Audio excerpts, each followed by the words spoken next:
Hi everyone, it's QuickyBaby and welcome back to World of Tanks. And back in September of last year, I made a video where I described the current meta of World of Tanks as possibly being the worst of all time.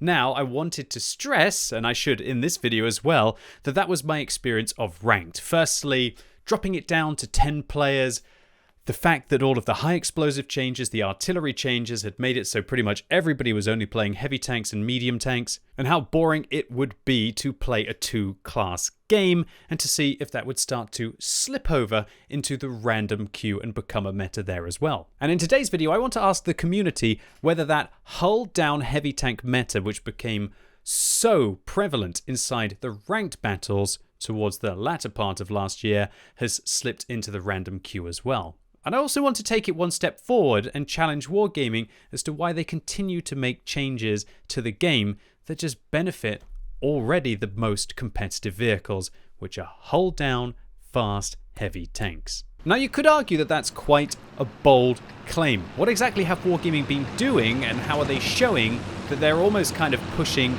the hull-down heavy tank meta? Well, I would suggest you should look at the recent changes to the Berlin map and how they affect the playability for tanks that aren't fast, aren't heavy, and don't have good turrets, and especially some gun depression as well. Berlin was always one of those kind of maps that previously you had the heavy tanks fighting pretty much only towards the northern part of the map, unless they were extremely fast to be able to get towards the south, and even then you'd usually get spotted out and nailed by tank destroyers either in the southwest of this map or in the southeast of this map.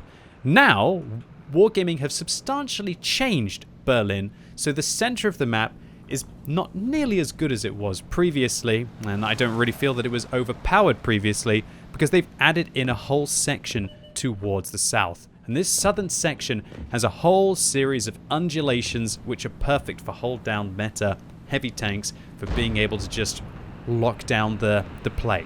And importantly, if you use these locations, how are you ever going to play through the trenches in the middle of the map? There's no opportunity. All it takes is one Pantera in this position, and all of the kind of crossfire positions are no longer useful in the center. Maybe a light tank can try and bomb it and sit static in a bush, but there's no opportunity anymore for mediums or lights to really be progressive in the center of the map. And it's really just ended up with there being a stalemate in the south. And I'm going to show you how one tier 8 premium heavy tank, the E75 TS, that is definitely a very meta vehicle, but people wouldn't be suggesting is completely breaking the meta, is able to just completely control this situation and pretty much carry the entire game. But also, I'd like to stress, carry the game in a way that I don't really feel was very counterable, and importantly, probably just doesn't feel right for all of the other kinds of tanks. Berlin, as I've mentioned, one of those maps where I really felt that when I was playing a medium or a light tank, I had opportunities. I could make my way in towards the south and in the center of the map, and I could really try to dig out the tank destroyers from the back. Now, with the locations that we have here, light tanks and medium tanks, apart from the medium tanks with better armor, are not nearly as useful as they previously would be. And why wouldn't I just want to play a heavy tank, which this one can go at 40-45 kilometers an hour to be able to get into position, that will have higher alpha damage, often higher penetration, incredible turret armor, and still 8 degrees of gun depression on a vehicle like this to just keep clubbing our opponents. And there's no opportunity anymore for anybody to use the center of the map. It's a complete dead zone. And so Wargaming, with their changes to Berlin, they've taken it from being a map where, sure, the south was hard to be able to progress, and it was more or less a fight for the north, to now being an opportunity where at least you can go and spot your opponents and sit opposite them and be able to shoot them. But again, it's not so useful unless you have the statistics available on your vehicle to actually make that the kind of fight that you can win, right?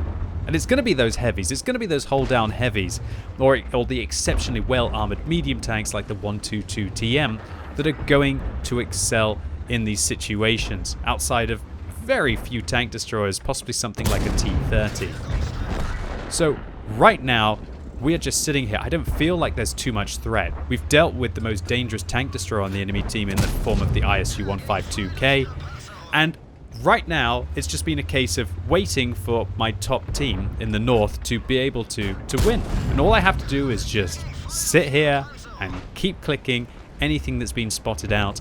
And unless you have a good amount of gun depression, unless you have, I guess, a gun with a good amount of penetration as well, of which we're not even dipping into the premium rounds that this tank has with 282 millimeters, because the 227 that I have on my standard ammunition is more than enough. Now, there's no doubt that if I didn't have a variety of teammates behind me who are creating a really good distraction against the enemy team, that I probably wouldn't have the DPM to be able to cut through this flank.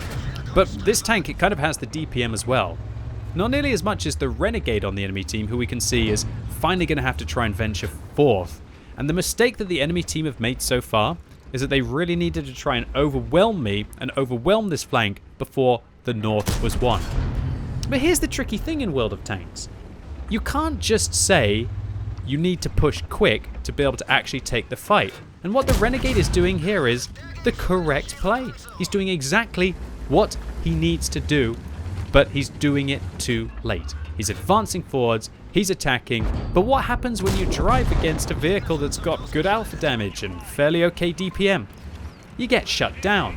And while I did get a high roll with my second shot, kind of makes up for the low roll against the Renegade before that.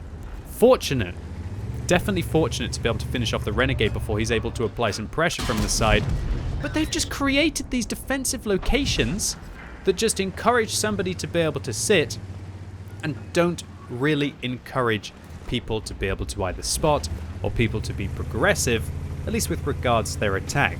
Or shall I say that when you try and create all of these close quarters engagements, sure, you can be progressive in your attack, but not every tank can be progressive in their attack.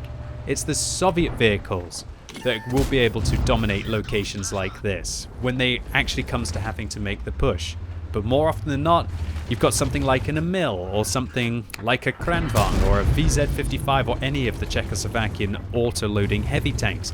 They're the crunch-style tanks that are already good in the game right now.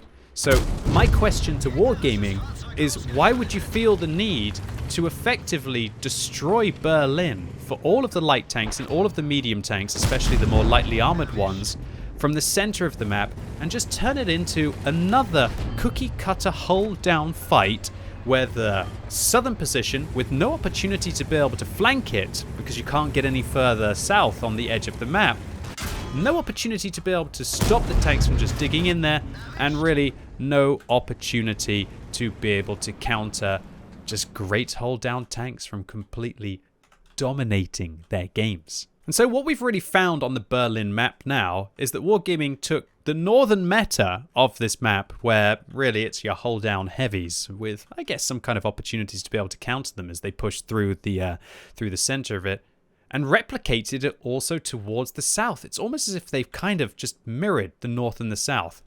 But I would say that they've done it in an even, well, a more ignorant fashion. Because at least with the northern fight that would often happen with heavies, there was an opportunity to try and break the flank by pushing across the bridge, maybe even going into some hold down locations, and to create a crossfire into the town, or maybe even just break through and be able to dig out the enemy artillery, which is something that is not possible that you could achieve in the south. Because there's no way to bypass the enemy's defensive locations and continue to go further towards their south to be able to surround them. And when you create positions like this, where you're covered from every single side with opportunities to engage the middle of the map, while also hold down positions to come around here and engage these locations, these are just situations that tanks can be, situations that tanks can be able to get themselves into that are not counterable. They're not free-flowing. There's no opportunity to be able to flank unless you really get up behind your opponents. But let's be honest, when has that ever really happened on Berlin? The game is already over by that stage because they could have taken your base, for example. And so it's massively alarming for me as somebody who has played World of Tanks for 10 years to see Wargaming making map changes that just make the best tanks better without giving any kind of an opportunity for your lighter armored vehicles or tanks without gun depression, or specifically your light tanks and your lightly armored mediums, to actually be able to counter what is just grindy hull down tanks sitting in overpowered positions with no opportunity to be able to counter them. It's a stale, horrible meta which pushes more and more players to be able to play more and more tanks like these, and so it's no wonder why heavy tanks and the well-armored ones, especially ones with the good guns as well, that are dominating their games. And considering how seldomly Wargaming even change their maps, I really feel like they've missed the point with the Berlin changes. And while I do understand they probably did them with goodwill, realizing the south of the map was a bit of a mess and it was hard to be able to progress, at least it was an opportunity for tank destroyers or light tanks to feel as if they were useful, rather than having your clear cookie cutter path to be able to grind through. Now, I'd like to clarify, I'm not hating on any of the players who absolutely love the Berlin changes.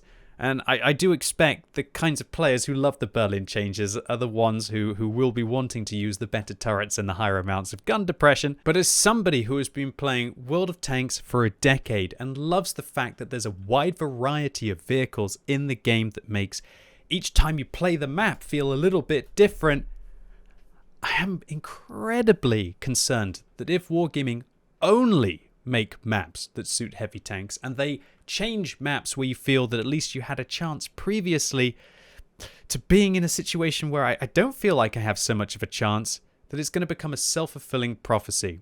There wasn't even a light tank in this game.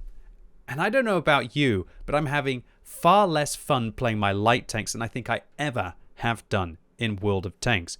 And the ones that I do have fun playing are usually ones that I try to set up to deal damage and not even try to spot as much anymore.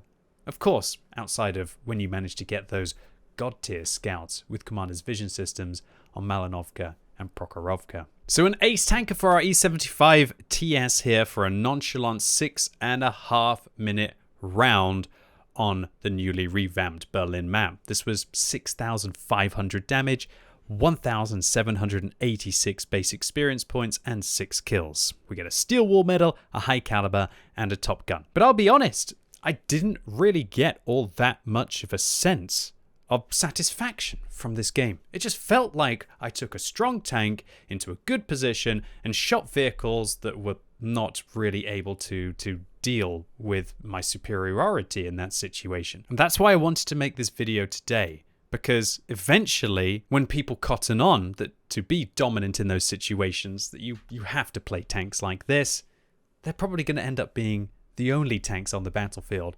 And when everybody is a hull-down monster tank, nobody is a hull-down monster tank, if you get what I'm saying. Anyway, ladies and gents, boys and girls, that was it for me today. Really hope you enjoyed this one. If you did, give it a thumbs up. If you hated it, give it a thumbs down. And I don't want this to just be a rant video and my concerns, even though I do feel that it's important to talk about these things, as I truly hope that Wargaming feel that this is at least in some way constructive. What I would ask is let me know in the comments if you are feeling a shift in the meta as well. And what do you think about the Berlin map changes? Do you absolutely love them? And if that's the case, why do you absolutely love them? Are you somebody who is a light tank or a tank destroyer lover who's feeling a little bit uninterested in the game right now? And were you perplexed possibly as to why that might have been? Or are you alternatively somebody who loves playing hull down heavy tanks and are thrilled that self-propelled guns are no longer a part of the game and you just absolutely love crushing your foes on those ridge lines? And as always, thank you so much for watching. You've been epic, and hopefully I'll see you soon.